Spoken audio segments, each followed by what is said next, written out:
welcome to our family. So, today's video has been requested for a couple of months now, and that is because many people have noticed I have been building up my tattoo collection, if you will.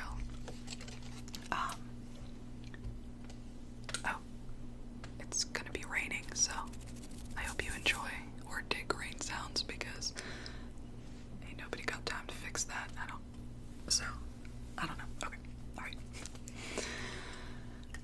People have noticed that my tattoos are, slowly getting fixed, or just I'm getting one or two here and there. I recently got one on my right thigh, the upper part of my thigh. So today's video, I am going to be just going through each one and telling the backstory. I have a couple brushes. Just, brush over the skin. One may call it dry brushing. And don't worry, at first I was like, this is like extremely sharp. I was like, I'm not brushing my skin with that. What the hell is this? But it's really not. I've had this for over a year, and I've only used it maybe in like 3 videos for a prop to like fake brush nails. So it's super soft from aging, and it's not dirty or anything. It's just, it feels pretty good, so it's for your health.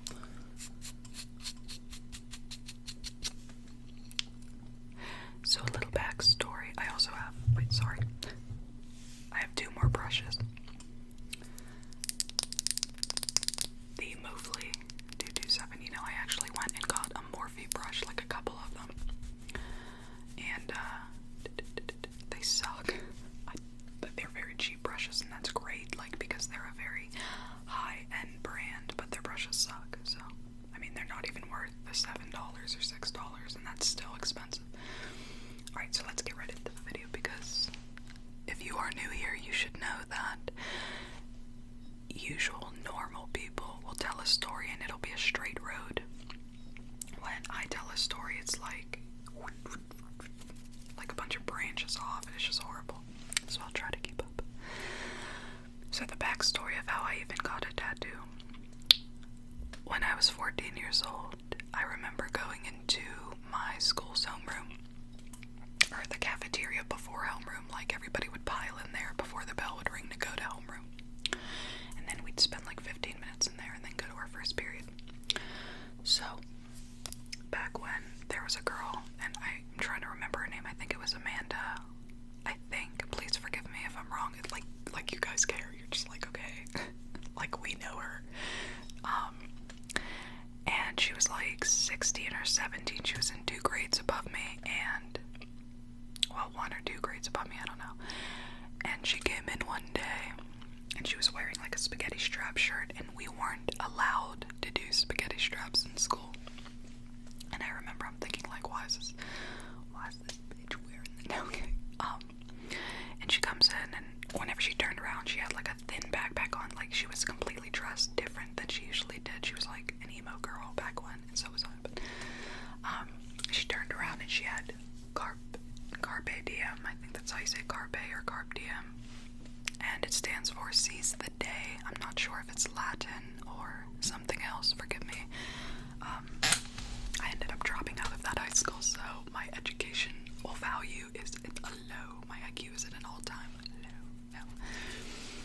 But I remember seeing that, and when she turned around, it was kind of she flashed it, and everybody was like, oh my god, she got a tattoo in school, and we're all just fangirling over some girl who was never paid attention to until that day.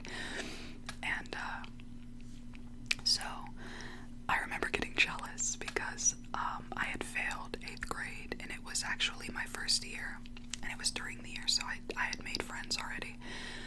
But I just remember getting jealous. I was like, she's getting all the attention, so my 14-year-old ass goes home with my best friend at the time, Zach. And if you watched my gay pride video, just pride, not gay, you get it. Not trying to single anything out, but I spoke about Zach. She was the greatest friend I had ever had. We're friends to this day, but nowhere near what we were. I'm going to take a drink of coffee. And her and I went home. I used to get off at the bus at her house. I lived a half a mile from home. I would just walk every day back.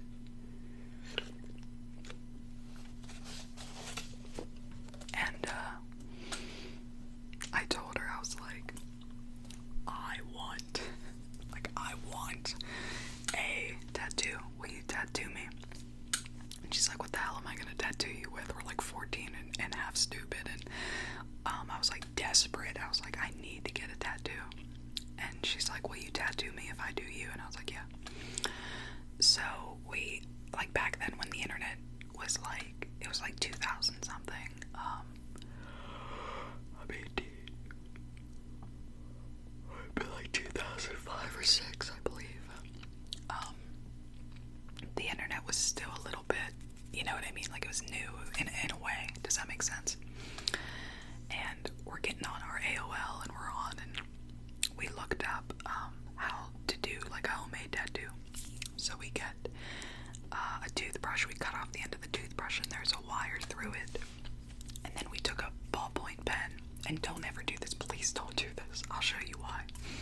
It can poison you for one, but number two, for aesthetic reasons. As you can tell, I didn't really care about that back when, but okay.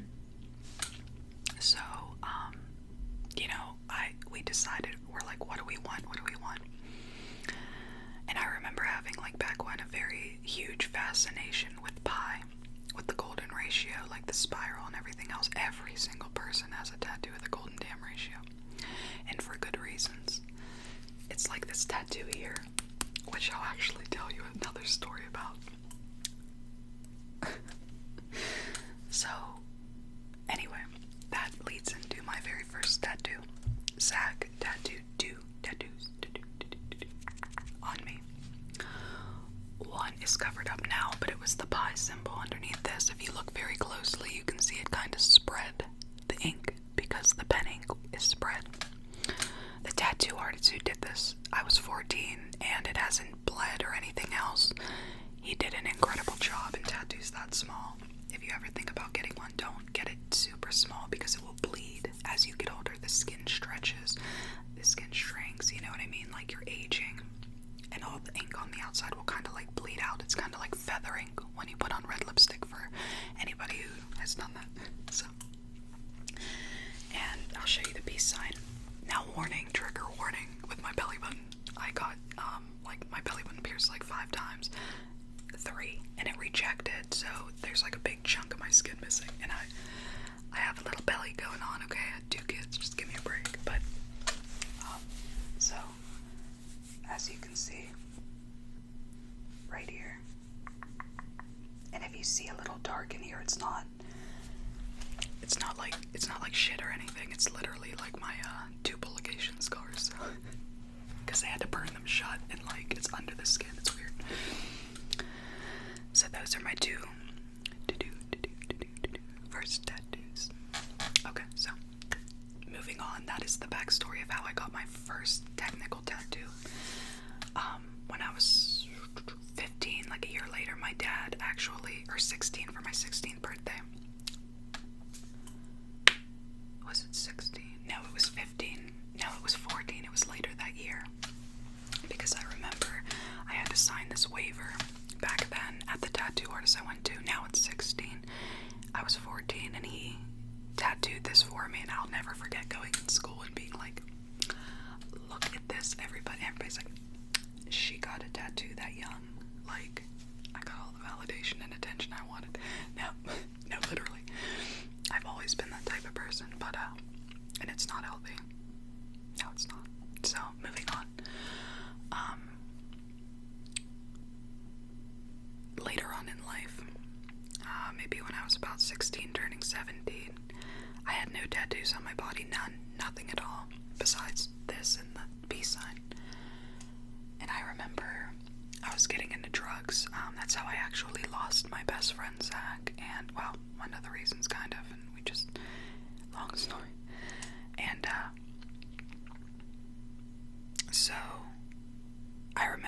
like, the guy I was with was older. I actually went out to breakfast with him the other day. We, haven't spoken in a long time, and so moving on,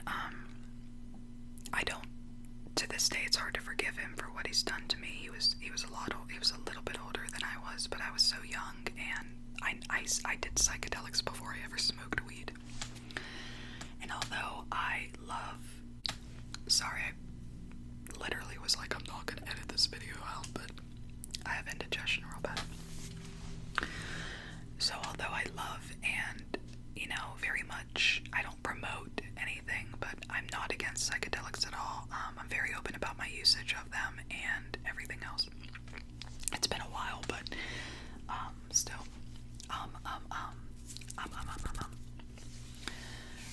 I remember doing mushrooms for, I believe it was my first psychedelic I had ever tried, yes. I think, yes. And it was so important to me. Like, the whole experience was like mind-opening. It was for a 16, 17-year-old kid, still a teen in a way, eating mushrooms, like, never smoked weed, never did any drugs at all. I tried a Percocet before, and no. So it was very mind-opening. So I remember me and my ex's girlfriend at the time, Brittany, went, she messaged me. She's like, hey, did you ever want to get a tattoo with me? Did you want to come with me? And I was like, yeah, sure.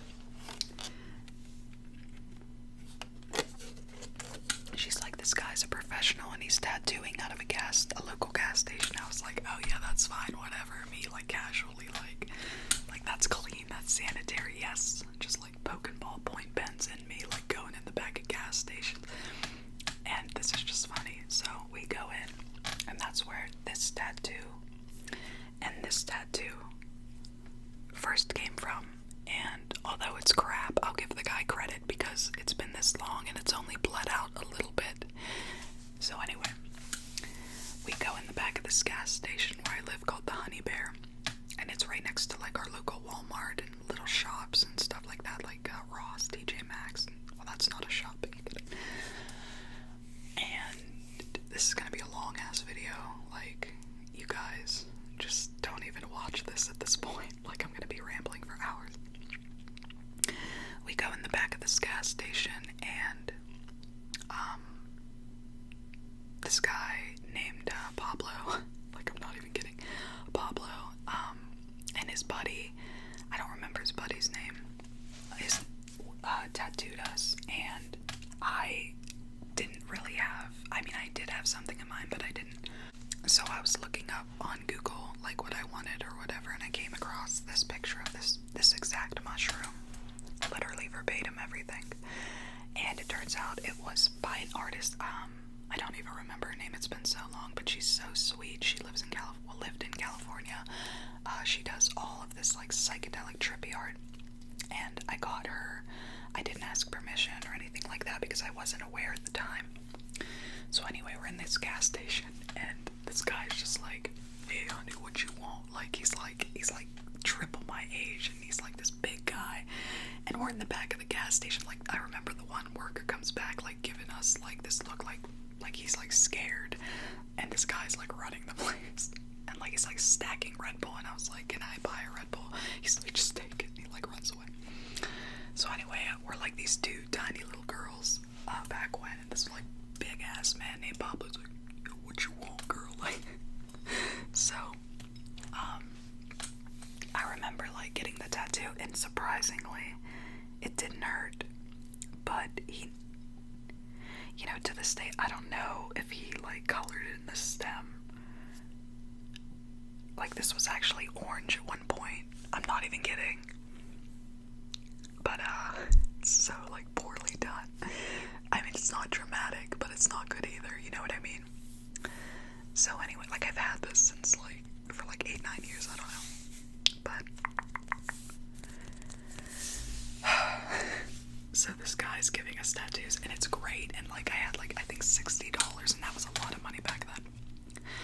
And at the end, I remember, like, Brittany got hers. I forget what she got. She got something here that she ended up covering up with an Incubus tattoo for the song Dig years later.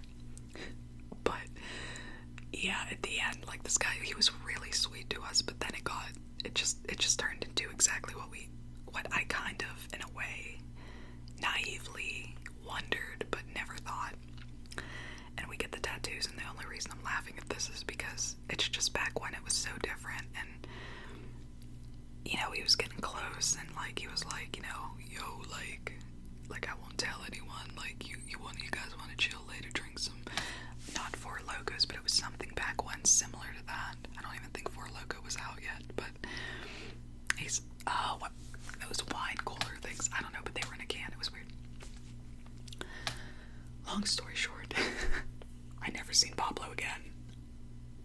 We ended up leaving. I got very uncomfortable. I texted my dad to call me randomly and tell me to come home, and then I went home. I was like, Dad, look at this tattoo I got, and he was pissed. He's like, you are not even legal of age. He was so mad. And then I got this one right here, and it's for Cancer, obviously my sign. And I remember the guy's like, oh, so you want the 69 instead of the crab because you like 69? And I was like, I'm 17. Like, yeah, that's what I am. You know, you're like 48. Like that. Anyway, I don't know.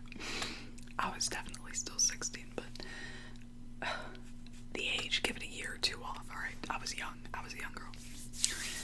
So we'll migrate on into the next tattoo I ever got.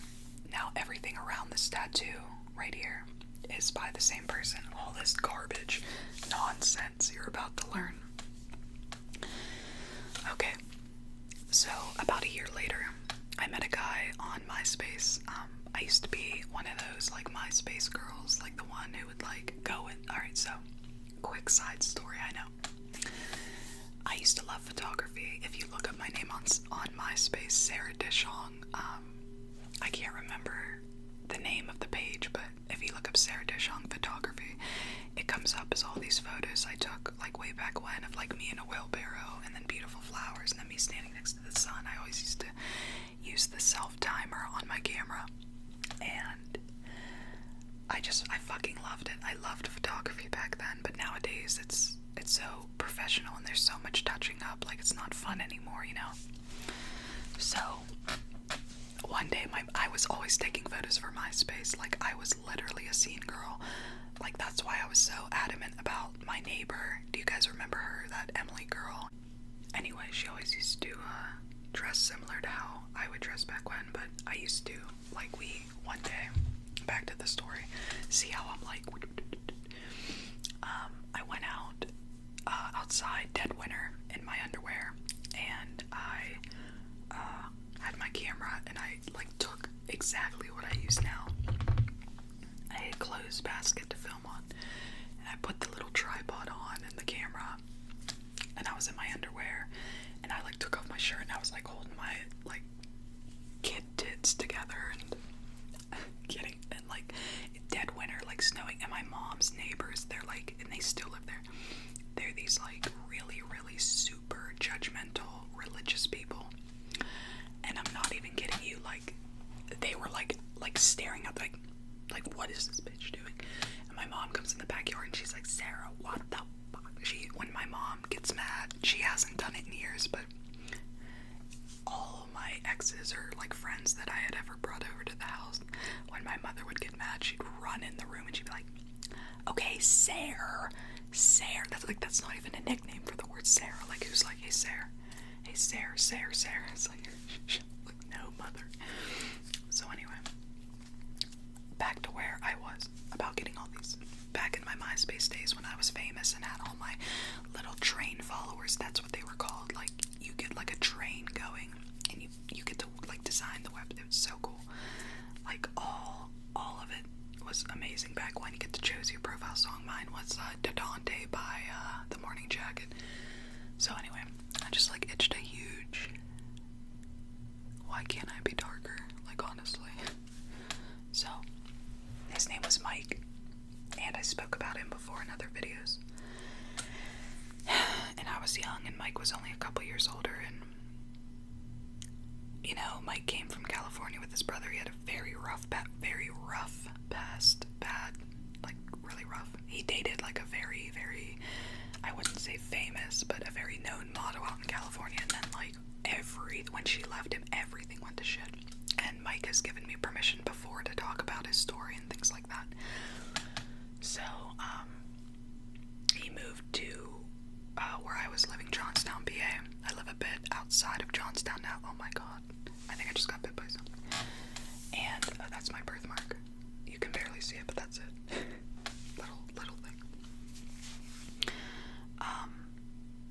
Yeah, him and I started talking. I remember coming over, and he was he said he'd tattoo me, and I forget who was with me. I think like, you know, he was so cool in his room with his tattoo set up and all his paintings on the wall, and I was like, I'm like in love with this guy, and he, like, you know, being a teenager, whatever. So the first tattoo I ever got from him was this one, and it was for LSD. Obviously, this is the chemical markup. It's the different, there's two different ways of making it. Like, first off, this should be tilted, and there should be another hexagon on there, but that's not even a hexagon, but you know what I mean. Wait, is it 1, 2, 3, 4, 5, 6? Don't judge me, but yeah, you get it. So, and it is. So anyway, I remember him doing this, and like, it hurts so bad. Like, if you look really close to my skin, you can see how thick he dug into my skin, man. Like, there are days when my skin will, like, you know, like, swell up a little bit. Everybody's skin does it. Like, you'll notice maybe your tattoo scars, you'll feel that are a little thicker some days than the other. It's just, you know, blood flow and what you've eaten and drank and everything like that. So, long story short, yeah, I got that as my first tattoo, and it hurt. Went home, showed my dad. My dad was pissed. When my dad was alive, he was a drug and alcohol counselor. Yeah, he didn't like it, and we won't even get into my dad right now, but it's interesting, you know, if you guys ever know anybody who's a counselor in the family, it's funny how, like, a lot of their lives are just as bad as everybody else's. Like, you know, you can't save everybody, and my dad couldn't save me at the time. Second tattoo I got by Mike was this throw up. That's what we call it. It was supposed to be a melted clock with the number 6010 in it. If you can even see the garbage. Look at that. Like, look at that. There it is, 6010. It's representative for the banned boards of Canada with the song Aquarius, because whenever the first time I had ever tripped on LSD, I was listening to that song, and I'll never forget, like, continuously hearing the word, you know, orange, and then all of a sudden 6010, and whenever she said that in the song, if you've, I mean, I don't know how to explain this to you, but if you've ever, you know, taken a psychedelic or thought about eternity or something, you can't comprehend it in your mind. Like, there are times during a trip, a psychedelic trip, you'll think that you can understand the universe truly. Ask many people this. Like, you'll get like a sense that you remember, or you got it, you know why we're here, like, you finally got what it is, like, this is it, like, you're like, I get it, and then in a split second, it's gone, like, it is straight, it's done, and then it's like a pain. I know so many people who've experienced this, like, during a trip, and you're just like, I had it, I had the answer to why we're here, like, I had the answer to life. It's something nobody can explain. It's just, excuse me, in the Bible, there's a part that mentions, you know, we as humans can't comprehend eternity. We can't. And when you think about it, you get this, like, it's like, I don't know how to explain it to you. Just think about it. Think about eternity for a second. Forever. And then you're like, but wait, it still goes. It's like forever, and you get this, like, you know, like, oh shit. That is what happened during that song, and that's why it was so important to me. And this asshole, like, puts throw up on my fucking arm, and I'm just like, really? Like, my dad was like, what is that? Like, he was like, at the point, he's like, I'm just done with this, like, get whatever you want, like, I can't help you anymore. You know, he was so busy with his life back when, if you knew his story. But anyway, I'll get to him later. And then the third one that I got from Mike was this one right here, and the numbers were supposed to go and turn into these extremely delicate, beautiful, very just perfectly aligned triangles, which are actually supposed to be fucking constellations, but I'm sorry, I get, like, really upset. It's not his fault. I mean, it is his fault, and it's my fault for letting him do it to me. But this is for the album Amnesiac for Radiohead. My favorite album by Radiohead. It's very influential to me. Very, very, you know, growing part of my life when I was learning lessons and, you know, learning about love and hate and sex and drugs and everything that, unfortunately people do experience. And if I could go back, I don't know if I could change my past. I don't know if I'd want to. I'm so blessed for what I have today that I don't think it'd be really worth giving up.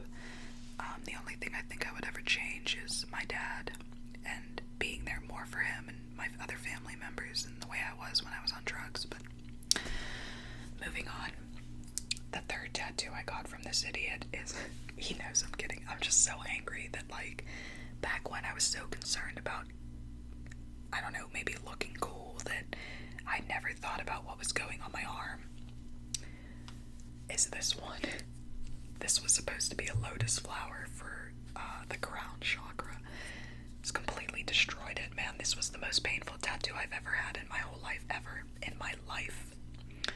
I'll never forget him digging right into here, and they say this is actually the most sensitive part you can get tattooed. That's like on the main part of the body.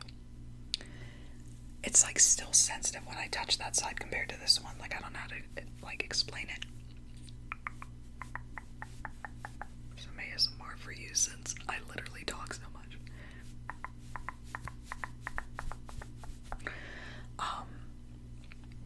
So I got this one, and back in 2009 when I lived in Pittsburgh, I got this one too, but these paw prints right here are actually really sad. When I was 18 years old, actually before I moved to Pittsburgh, so I got this flower after this. It was, I think, literally a day before my 18th birthday. Mike did those paw prints, and he did them upside down if you look at them. And the reason that they're lighter in here and darker on the edge is because on my 18th birthday, this man, it's a long story, I talk about it on my other channel, my sexual abuse stories. Very, very powerful, meaningful video that I made because it was like one of those days I was like, I have to talk about this. And I spoke about my rape story and what happened in a way. A 48-year-old man I had met 2 weeks before my 18th birthday, I'll never forget, sat down at a table and told me how much of an old soul he thought I was and how he would love to spend time with me and show me all these conspiracy things and everything, and I was so into it back then. If you guys know me, you know that I'm obsessed with conspiracy. I'm obsessed with figuring out the truth and learning and about, being lied to and everything else. And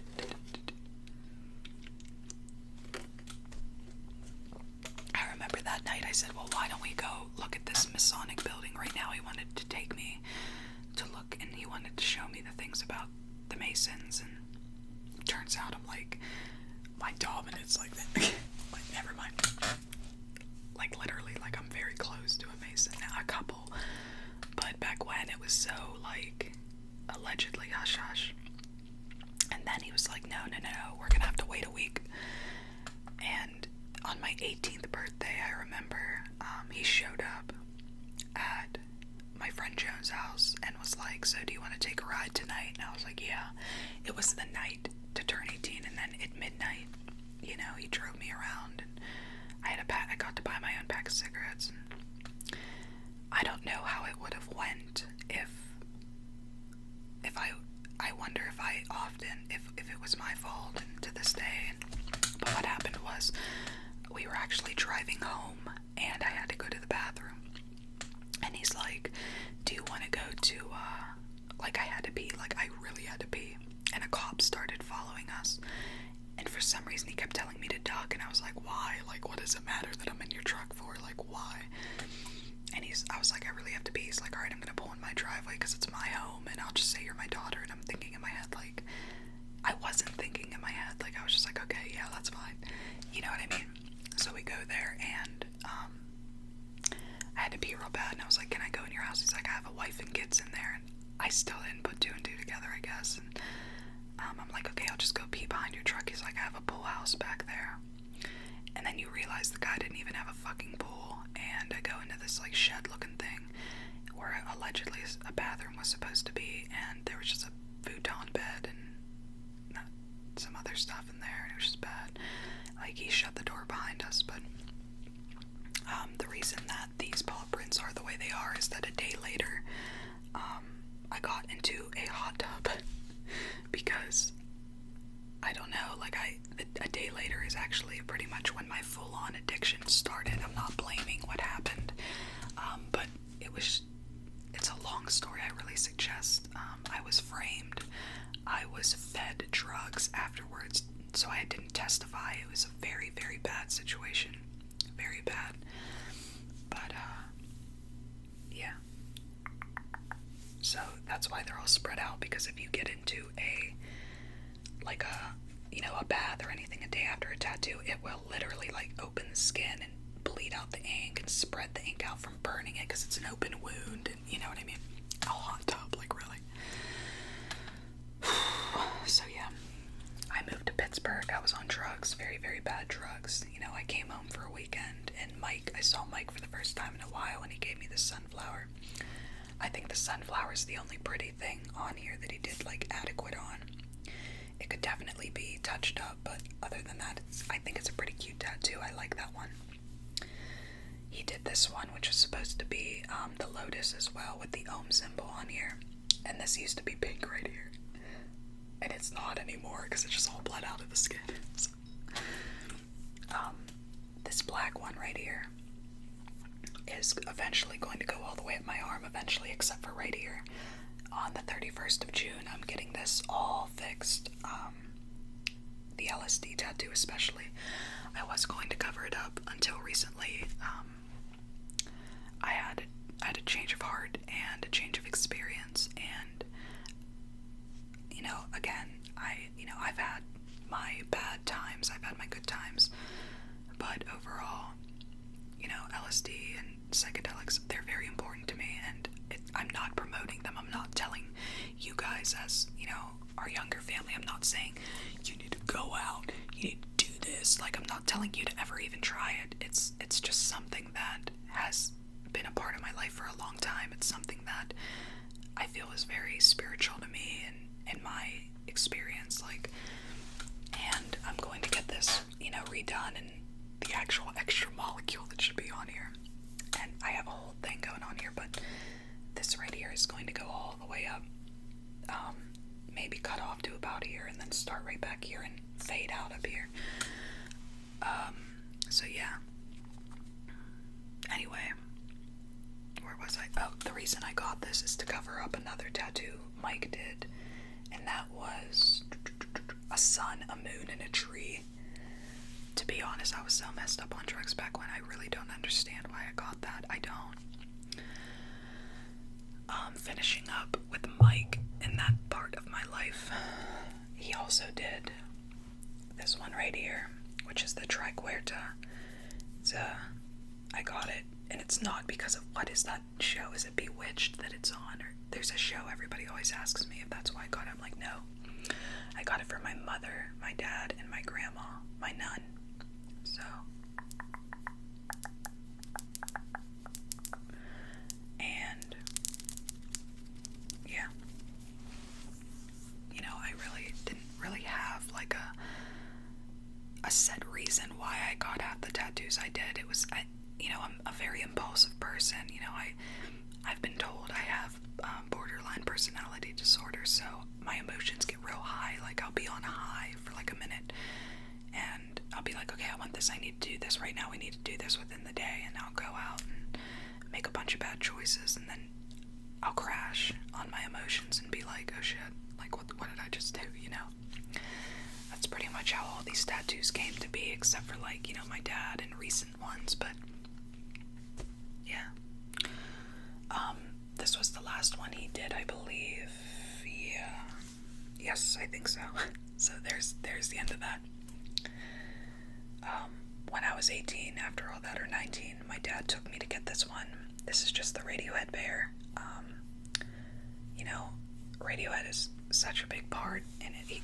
They always will be. Tom York, he's brilliant, and his voice is like a siren, and I don't listen to music. If you guys are just watching for the first time, and like, whoever this is, I'm just watching this, like, you should know that I'm not a type of person to listen to music. Like, music is not a big part of my life. It's not influential to me. It's nothing. Like, it's just something I do FaceTime in the mornings. Just gives me a run a long road trip, like even road trips, whenever my husband and I go, or friends.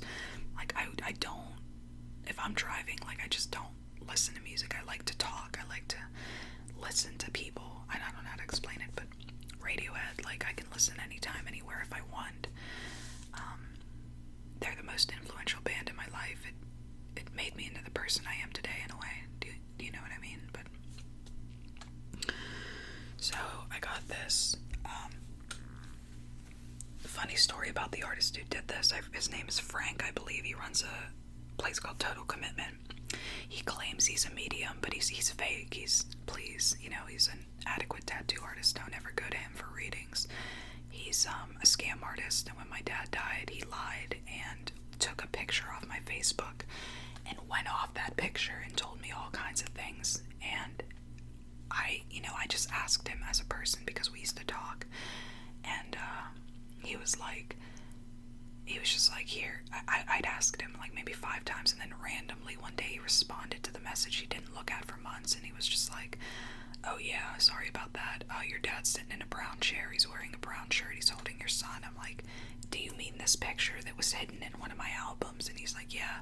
He's like, wow, that's crazy. And I'm just like, you're a piece of shit, like, you're an asshole. And I've heard other people, talk about him scamming people with readings. He claims that I'm just not, like, I totally believe in, like, guides and feelings in people and everything else, but that guy is just money, money, money, money, money.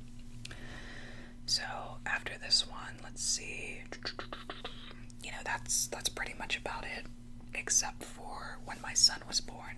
Or you know what, no, I take that back, because where is it? Over here. My mom, she wanted to get her first tattoo, and she didn't know what she wanted. And she wanted to get compassion on her neck, and she's like, do you want to get like a mom-daughter tattoo? And I'm like, yeah, why not? So, we went and got this one. Now, people always ask me, did the neck hurt? And surprising, in my opinion, if you look, like, I'm a smoker, so I have I have really rough skin up here, and they say, like, rough skin is harder to tattoo. I mean, it hurt, but it wasn't, I remember that it wasn't unbearable. Like, it's not something I can remember as bad as, like, when I was younger and, even on drugs, this hurt, like, worse than ever. But nowadays, like, ask if they have the lidocaine spray. Like, my newest tattoo artist, Georgie May, forgive me if I pronounce her name wrong, Carniavelli.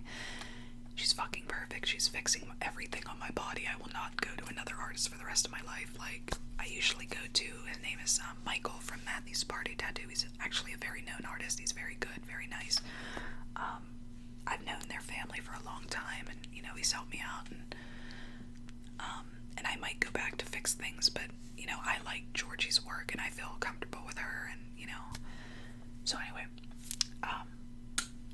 where was I going? Oh, where was I going with that? Pain. Was it pain? Yeah, I think so. Yeah, see, like, you can't listen to me. You can't have nice things. This is why we can't have nice things. So anyway, my mom and I got this compassion tattoo, and it didn't hurt.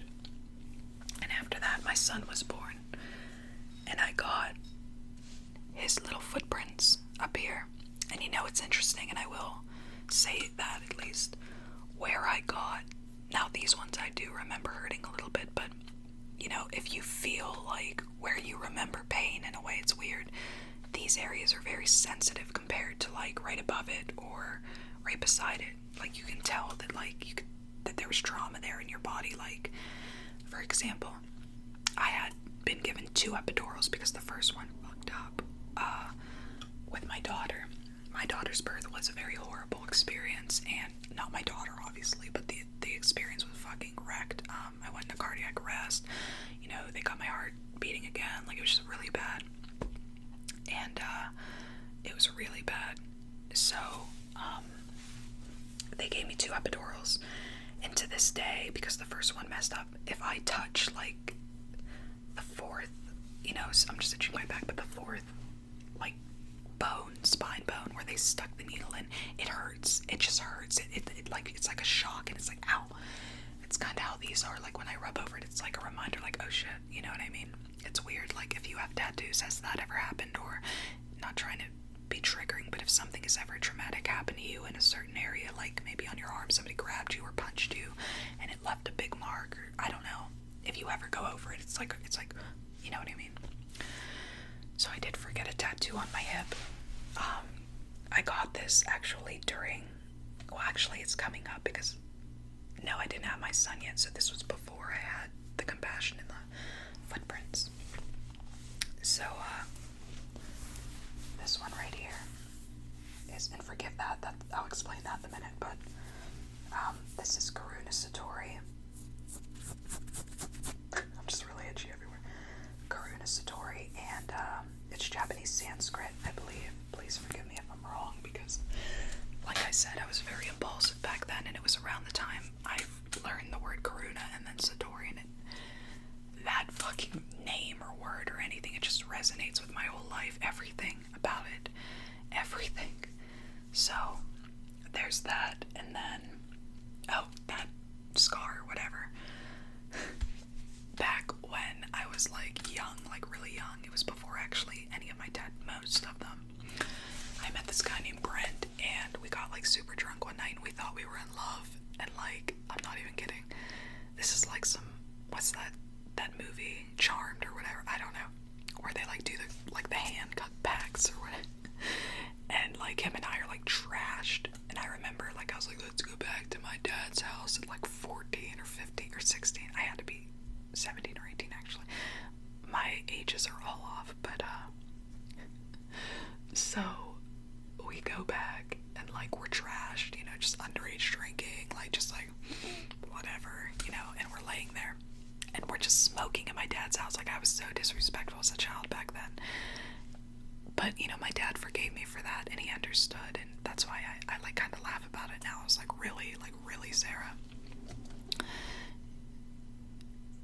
And we were like laying there, and we're smoking, and he's like, do you love me? And I was like, what? He's like, do you really love me? Like, do you love me?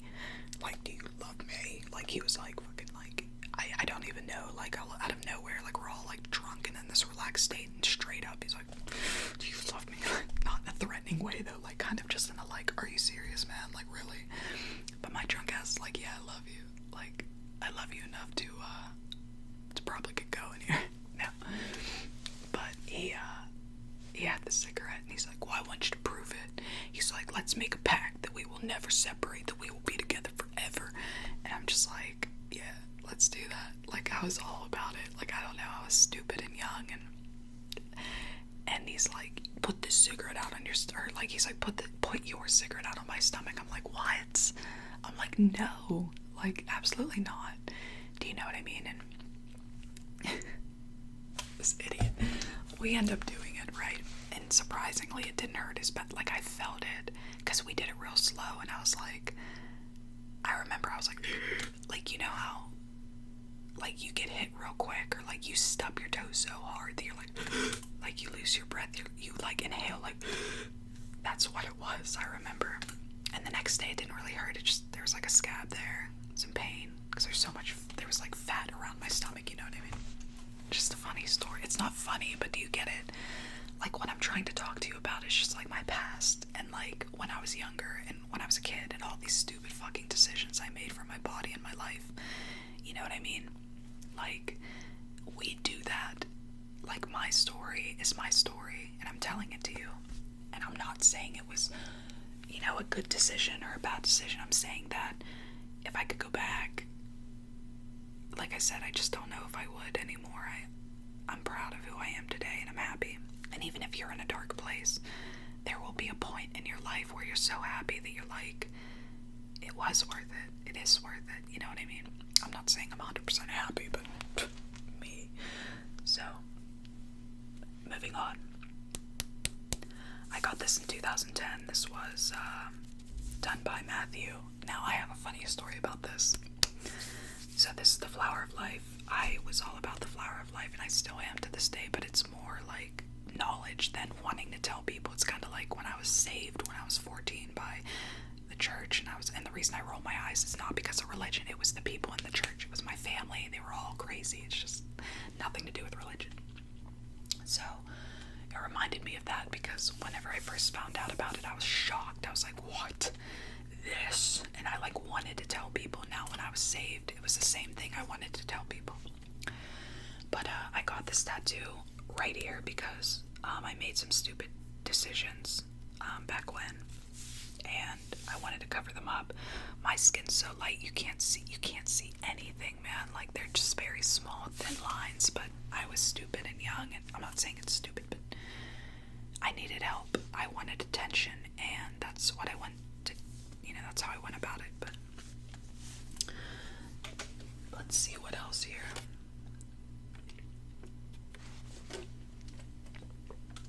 So I got that in 2010, but the funny story is there's this girl who actually dates like a very known, I was gonna say very known artist. She's really nice.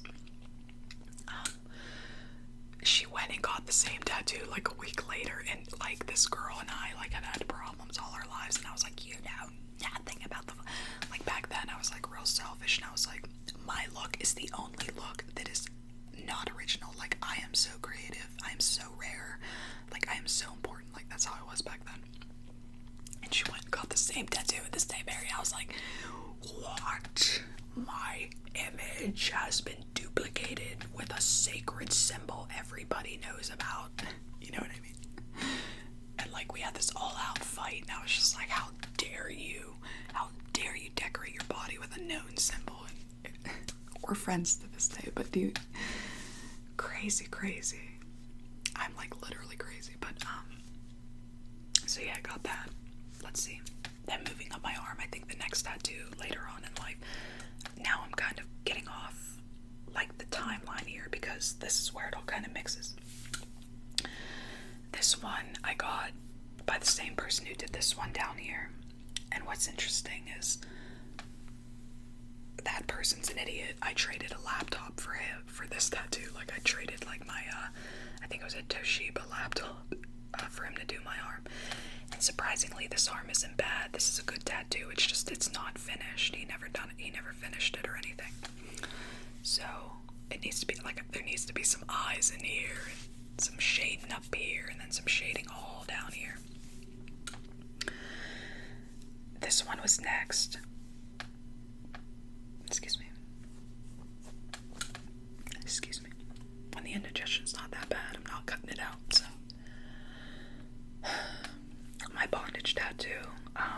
This is actually a tattoo that was duplicated by a artist named Sad Amish, and I think he's located in the UK. Now, I just looked up bondage tattoos, and I'm like, I like that one, and then, it's the same thing with this one.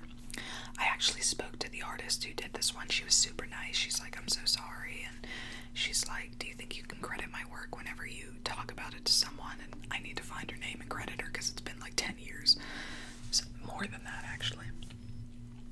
But this one, the drawing itself is by Sad Amish, but that Michael guy did it from Matthews, and it represents coming out into my sexuality and the things I like, and it's a very, very long story that I really suggest you watch my other video about why I like pain and why I like watching people in pain, and why I, my mom has like animals in her ceiling. But anyway, why I like the things I like. I have very, very, very, very, very, very not normal fetishes. I that's something I still don't really talk about, and I'm not ashamed. I am ashamed of some of them, but I mean, nothing that could harm anybody, or nothing like, like bad stuff. It's just weird stuff that's not normal. Do you know what I mean? Perfect example, like, I'll get turned on whenever I think the bus is leaving without me. Like, if I ever take the bus, I'm like, we have to get there. Like, we're gonna be late, and it like turns me. It's weird. You know what I mean? Like, that's a very light example of some things. So moving on, that is why I got this. When I first had my first bondage, if you will, experience, it was very like eye-opening, and it was a very like special yet bad yet good yet perfect like yet shitty experience. Does that make sense to you? I don't know. So then I went over my dad a little bit, but not much. this tattoo a couple months after my dad died on April 28th, 2014, of a random heart attack. My dad had been addicted to fen-phen, and nobody really knew it, but it was like, it's a type of speed that was taken off the market for killing people. It like enlarged hearts and did all this stuff. And the autopsy report like showed all kinds of stuff, and it was like, that's a whole other story. Like I did a video about it back when, but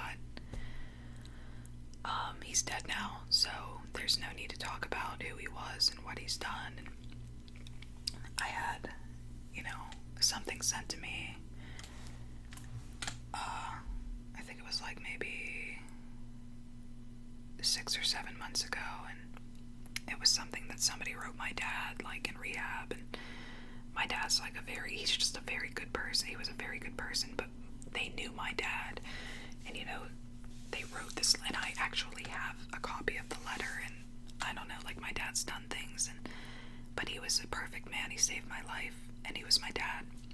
And I love my mom with all of my person. My mom and I have had a fucking horrible relationship growing up. A lot of abuse emotionally and physically. Bad. Very, very bad. I think I would rather take the physical abuse than I would ever emotional abuse. I think, to be completely honest, I would rather be physically abused anywhere than emotionally.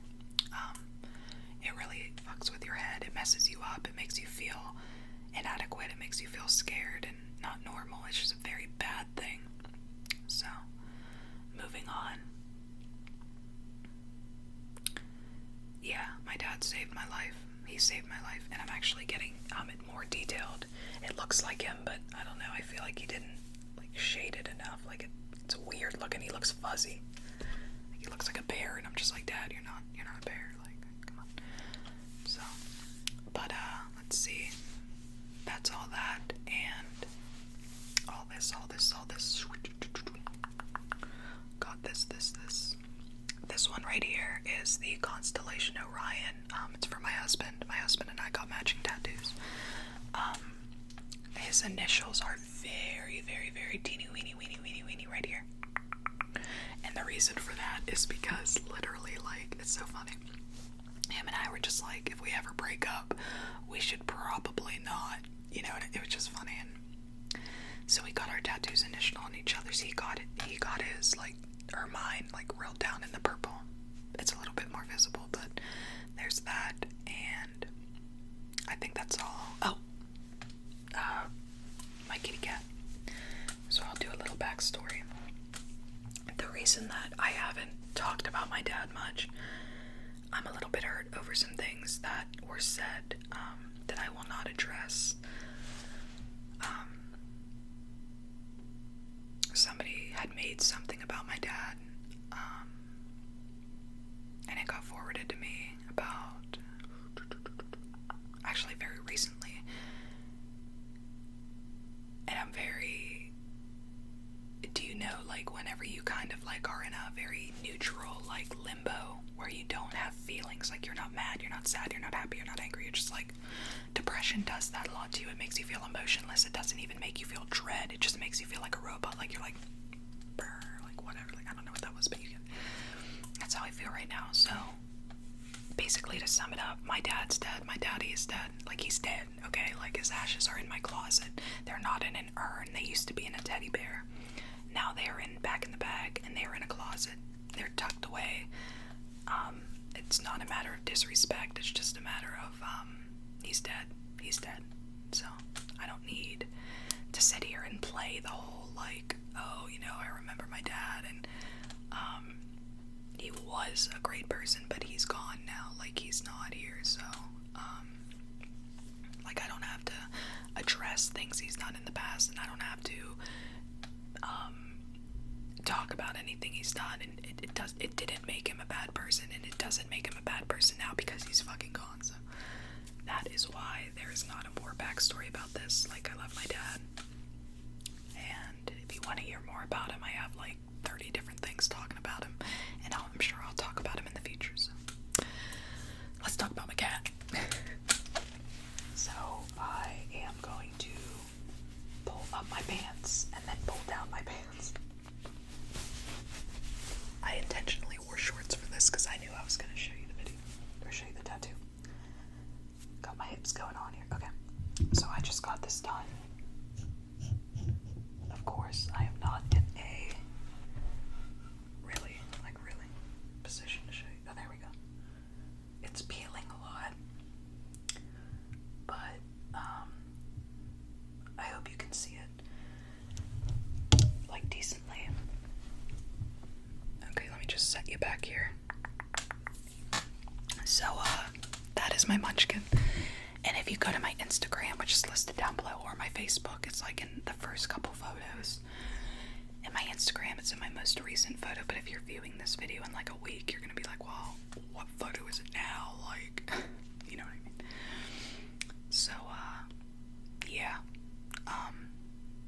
I got Munchkin. I have 3 cats. I have Olaf. He is a Seal Point Lynx Bengal, Snow Bengal. He's white with brown spots. I did an ASMR video for him. I'm gonna pull up my pants. It's cold. So, I have my regular Bengal. She's an F5 or 4, F4 or 5. She is a marble. Excuse me, her name is Zora from Breath of the Wild. If I don't die of hiccups, or indigestion, or yawning, or using the lack of 3 triggers I said I would use during this video. Then I have Munchkin, and don't even do it, don't do it, just do it a little bit. Do you see what I mean? This is why I have to like cut and edit. So let me just get to the story, because this is pretty much it. You know, Munchkin was not planned. I had went into Gittler's one day, I forget what I had my chinchilla at the time.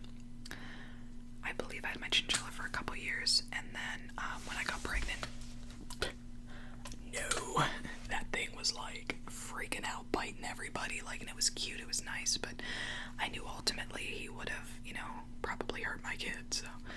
But no, this was after Skillet. His name was Skillet from 12 Ounce Mouths, if you've ever seen it. I really can't think of why I was in Gittler's that day, but I was. So Gittler's is a little local pet store that is by us.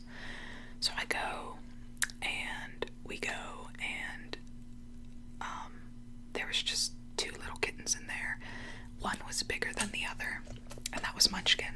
The one was white, or grayish white, and the other was gray, which is Munchkin. And I remember, like, you know how you go in pet stores, you're like, I need it. Like SpongeBob, he's like, I need it. That's how I thought about, you know, every time I'd go into a pet store, but this time, excuse me, I didn't get any sleep last night, but this time was different. Munchkin was just, I seen him, and I didn't have any money. He was $650, and back then we had no money. Like, we were like scraping pennies. Like, I needed this cat, I don't know, and I was like, please, like, please, like, let me pay you later, like, please. And she's like, no, absolutely not, no. So I was like, I have an idea. I had just gotten a MacBook. You know, I was like, I need to get rid of this MacBook. So I went home and I literally posted my MacBook Pro that I just got that year. And I literally like just put it up online, and this couple from Pittsburgh said they'd meet me the next day. And I told them the situation. I'm like, I want this cat. So I needed this cat. Like, there was just something. I seen him, and nobody wanted him, and he was 6 months. He was from the previous litter. That's why it was bigger, and the woman said nobody wanted him because of the way he looked, and he had a snaggle tooth. And like, I go and I sell my laptop, and we all meet there at Gittler's, and they give me like the $650. It was worth, like, back then, like $800, but they gave me $650, and I remember handing it to her, and she's like, I would have bought that laptop off you. I was like, really? Like, you made me meet this couple from Pittsburgh when I could have brought it down to you like earlier or something. No, she's really cool, but she's like, here you go. Like, not even caring if I was gonna like be able to afford food or anything. Just, here, take this cat, like, raiding a laptop. Like, come on, that's not how you know what I mean? Like, I know that, but it was back in 2014 early. And he was so scared, and my stalker actually took me to pick him up. Like, it's such a long story, but it has nothing to do with the cat. But I got him, and I took him home, and he hid under the bed for like weeks, and every single day, I would have the same routine. I would shut the bedroom door, I would turn on the fan up against the door so it created white noise for all the outside noise. And I sat with him, and I talked to him, and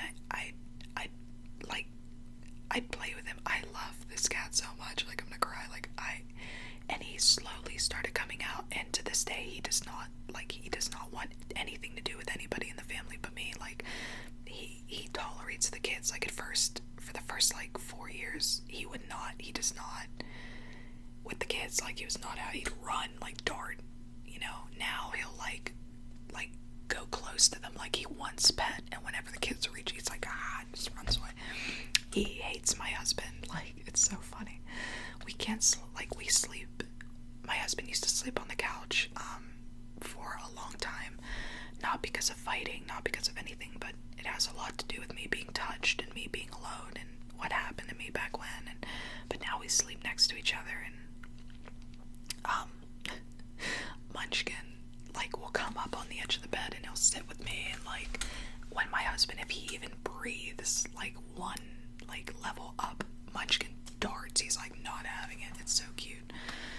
But as time went on, and Munchkin grew older, like, he'd start trusting me more, and he'd let me pet him on the head, and we think he was abused because the place that we got him from, it's just not a great place. Like, it's not a bad place. It's just not, they put the chinchillas next to the birds, and chinchillas are very quiet animals. Like, they need to have, like, quiet, the kittens are, like, real high up in a very tiny cage. Like, it was sad, and Munchkin was there for 6 months of his life. Like, well, maybe about 4 if he was with the mother for 8 weeks, do you know what I mean? And he was alone. He watched all these other kittens getting adopted, but him, nobody wanted him. Like, that's sad. So I got him, and I worked with him, and I sat every damn day with this cat, because I loved him, and I love this cat. I'm fucking freaking out over here. I love the cats. So, then, my kids got taken, and Vic moved out, and I was by myself, and I couldn't pay rent, and all I had was Munchkin. And Munchkin would sleep every night. I was so alone, and I had nobody, and I couldn't drive, and I didn't have any money, and I was stuck in this apartment, and my life was run by my husband's mother, and it was a very, like, crappy situation. I like, swear a lot. And Munchkin, like, came under the blankets with me one night, and he just, like, he never lets you touch him. Like, maybe a little pet on the head, or like a poke if you're, like, on the toilet and he knows you're not getting up, like, he'll come. But one night it was so bad for me, and I was crying. I was like, where's my life going? Like, what is this? Is this it? Like, is this it for me? Like, I don't have my kids, I don't have any money, I don't have a job, I don't have a license, like, I'm 20 something, like.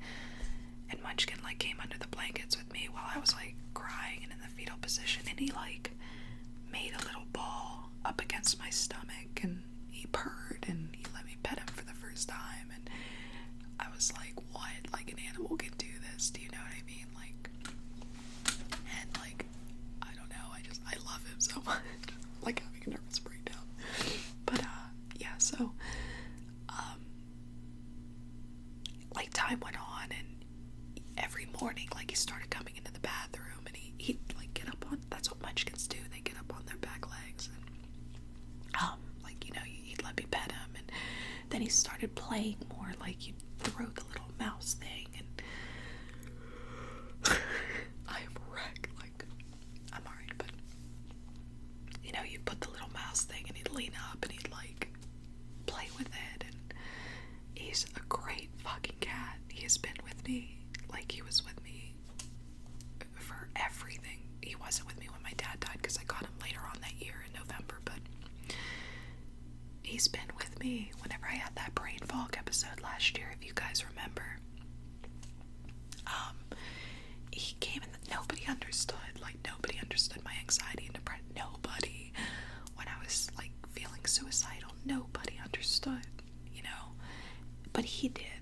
as a cat. Like, he'd come and he'd just like smack his body, like whips his body up against me and just like rubs around, and every single day he will cuddle with me, like he will spread out, and I'll wrap my arm around him now compared to back whenever I first got him. I can't talk because I started like almost crying. So my whispering, I'm just gonna like slowly up my voice. So yeah. You know, from when I first got him to the scared little guy that he was, and he was petrified of everything, to where he is now. He is, what's that Oprah meme that I always bring up? It's like, she is amazing. She is the mother I never had. The sister I don't deserve. Like, that's who Munchkin is. He started out as a scared, petrified, not wanted, unwanted little man, and now he is just, he's every fucking thing. So I decided to get a huge, massive portrait on the back of my thigh for him. And what's interesting with my thigh is that when I lay down and I put my knees up and I'm on my phone laying flat on the bed, he'll go right under my right leg and just lay there. He's always done that, you know, unless I'm on my side and he comes and he spreads out. And I like, you know, I just, you know, and it taught me like to be more, because I hate being touched. That's why I didn't want my husband sleeping with me for years. And surprising fact, my husband never seen me naked until I had my son. Believe it or not, he never seen me naked. Like, anytime we did fornicate, it would be in the dark. So I've always had a problem with that. Like, I have a problem with showing my body. I mean, nowadays I don't as much, but yeah, so that's my story of Munchkin. It's my most recent tattoo. Like I said, I love that cat more than anything. Yeah, he's a great cat. I've been through it all with this cat. Everything, so yeah, that is the story of my tattoos. I have more to come in the future. Regarding my kids, you know, like I said, I have my son's footprints, my daughter's footprints, that, like I said, the whole thing was messed up, like the paper's messed up, like I don't even have, that whole birth story is just bad. So the last, you know, as far as my daughter goes, getting something for her, I have like a whole little plan for the lower part of my shoulder right back here, like whenever I get this all fixed up. And you know, I thought about getting their portraits, and then I remember my mom sitting with me at the bar, and she's just like, if you ever fucking get my face on you, she's like, your dad would be pissed. And I was like, sorry. Like, my dad would think it was funny, I think. But yeah, like, so I'm thinking of maybe not a family tree, but something with the seed of life. So the seed of life with the egg of life and the flower of life, it starts out with that. And I want to get like a geometrical kind of thing, not with the kids' names, but with, you'll see, like my mom, I have the always and forever symbol, and you know, I have special stuff with Satori and Odin, and I want to mix it all together in something really sacred eventually. But yeah, I'm not getting their faces on me, like what era, you know, like when they were a baby, like when they were a toddler. So I know this video was like literally completely fucking out of control. I don't even know if I'm gonna post this now. Like, if this video is up and you're watching this right now and you've made it this far, I don't blame you if you unsubscribe to our family. Like, I don't blame you. Like, I don't. Like, this is why I don't do story times, because, well, sometimes if they're not this was like 30 different stories, and there's so much more deeper, like, threaded things in them. Like, for example, like how I told you about Mike, who did my tattoos, like, the time that I got them done, and what we were doing at that time, and like, if I had the time to sit here and tell you all about, like, the backstories to what happened around them and during them, you know, yeah, but, so, thank you so much for sticking around this long. I'm literally gonna give a disclaimer, like, watch this in parts, maybe watch half one day and then watch the other half another day, but yeah, thank you for listening to me. You know, I never grew up the whole munchkin thing. Like, I never grew up liking animals. I don't like dogs. Like, I like other people's dogs. Like, we've had our share of dogs, and I just don't, you know, it didn't work out. We were like, okay, you know what I mean? Like, the one dog bit Vic, and then, you know, it was just really bad. You know, I grew up with a dog. My mom has her dog Willie right now. Unfortunately, we took her to the vet yesterday to figure out what we're gonna do with her. Like, she's real sick. And I see my mom, and like, I was like, if that was Munchkin, like, I'd be the same way. But I don't see it how she sees it. Like, you know, I don't know how to explain it. I've just never really been an animal person. It's like I've never liked kids either until I had kids. And then when I had kids, I was like, oh yeah, that's probably why people like them so much. You know, I love my kids, but I don't love your kids or their kids. I'll like them and I'll play with them, but it's like, all right, it's about time that I go. I'm not really gonna stick around for this. Do you know what I mean? Like, it's not that I don't have compassion or love. It's just like, it's just not something I go for. Does that make sense? Like, I would never go work at a daycare. I like to be home with my kids, and that's it. I would never want to go, well, you know what? I would totally work at a shelter. Yes, absolutely. But I would never, like, go and adopt, like, 20 dogs because now 20 cats, yes. When I, you know, I had a cat before Munchkin, and he was everything, but long story with that. He got adopted. We were moving. It was just when I was younger. But until I actually had Munchkin is when I realized, like, how much I truly loved, like, the way animals treat you. Like, we have a bunch of deer where we live. Every fucking morning I almost hit a deer. Like, every morning I'll go like 5 miles per hour, and deer will just casually run out the road. It's where we live. They all live in this little section around our house, and every fucking morning, and these deer every day, they get a little bit closer to my window because I always stop when they run out in the road, and I'll, like, roll down the window and I'll, like, ask them for directions. I'll be like, hey, can you tell me how to get on the highway up here? And it's just, they're so sweet. Like, they sit there and they're just like, and their ears wiggle. Like, I can wiggle my ears on. Can you see them? You can see them yet. So, but that is all I got for today. I feel like that was all fucking cluttered. Like, if you've made it this far, I cannot tell you how grateful I am. Literally, if you can sit and listen to me this long, like, can I please hire you? Please. Like, to just, like, listen to my shit all the time. Literally, like, that's why I don't even, like, do that on the side channel. Excuse me, Karina Basic, is because it is just a cluster of, like, if I just talked every day, you guys would be like, this girl needs help. Like, she cannot just stay straight on a subject. I have so many problems. Like, no wonder nobody talks to me, like, in my real life. Like, they just can't because I talk too much.